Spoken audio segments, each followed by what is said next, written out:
Peggy 16.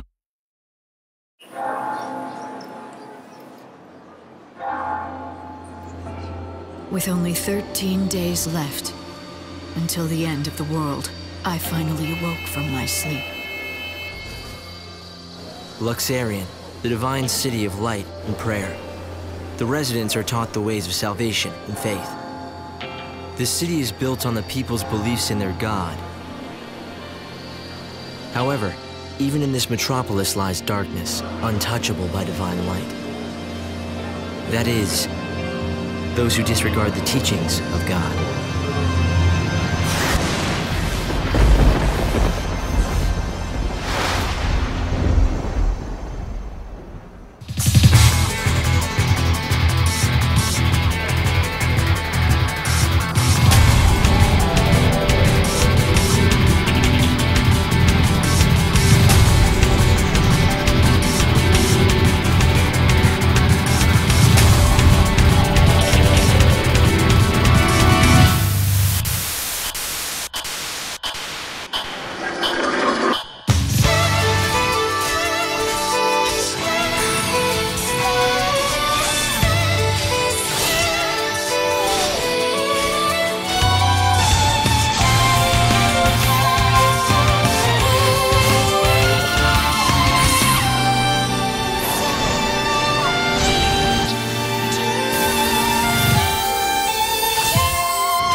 You should know who I am.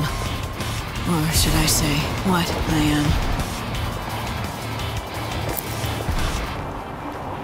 These are the final 13 days.